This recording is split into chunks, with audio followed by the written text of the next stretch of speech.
आज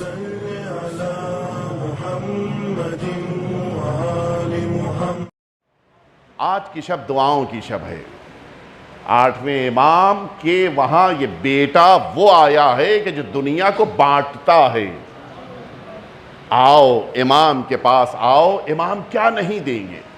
रावी कहता है बस मैंने ख़त्म कर दिया। रावी कहता है कि मैं इस कुम का रहने वाला है, कुम्मी है, मैं मक्का मुअज़्ज़मा में जाकर बस गया था और मैं एक दिन मदीना तैयबा पहुंचा अपने ज़माने के इमाम की ज़ियारत करने के लिए। बहुत बड़ा शरफ है इंसान अपने वक्त के इमाम मासूम के कदमों तक पहुंच जाए, इससे बड़ी कोई सादत नहीं हो सकती। और इस पर हमें फ़ख्र होना चाहिए, नाज होना चाहिए। और अल्हम्दुलिल्लाह अल्लाह ने ये सादत, ये तौफीक इस कौम को दी है। लोग घूमने के लिए लंदन जाते हैं और अहले बैत का चाहने वाला अहले बैत से मिलने के लिए इराक जाता है, मासूमीन की ज़ियारत करने के लिए ईरान जाता है, शाम जाता है। क्यों? इसलिए कि हम दुनिया को छोड़ देते हैं अहले बैत अतार के लिए। हमें दुनिया अच्छी नहीं लगती, हमारे अंदर ये जज्बा होना चाहिए।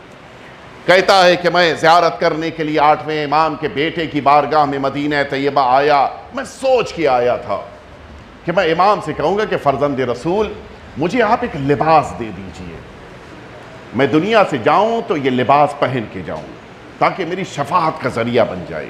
हम में से भी बहुत से लोग हैं कि जो इमाम मासूम की बारगाह में जाते हैं और मांगते हैं। मांगना चाहिए।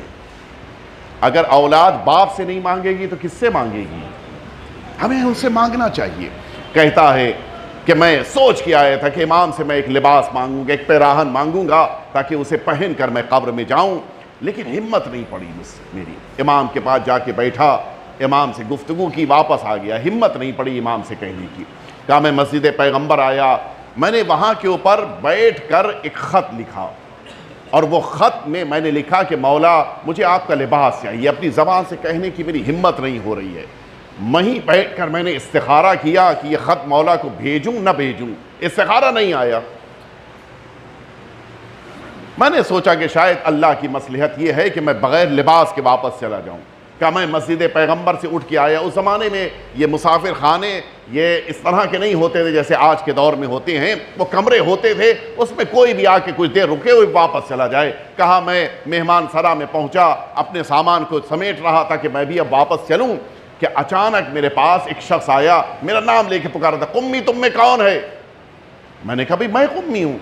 उसने एक पैकेट मेरे हवाले किया और उस पैकेट को मेरे हाथ में देते वक्त कहा कि तुम्हारे मौला ने तुम्हें दिया है, तुम जो बात खुद कह नहीं पाए थे और जो ख़त में लिखकर इमाम को नहीं दे पाए थे, वो लिबास इमाम मासूम ने तुम्हें अता फरमाया है।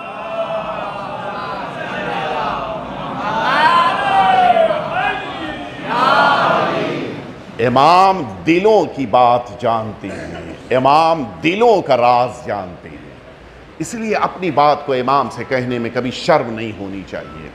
बस मैंने अपनी बात को ख़त्म कर दिया। आज अल्लाह रब्बुल इज़्ज़त की बारगाह में दुआ करने की रात है। इमाम मासूम का वास्ता देकर अल्लाह से आप दुआ करें, यकीनन रब्बुल इज़्ज़त आज सारी दुआओं को कबूल करेगा। इसलिए कि इमाम वो तशरीफ़ ला रहे हैं कि जिनका नाम ही जवाद है।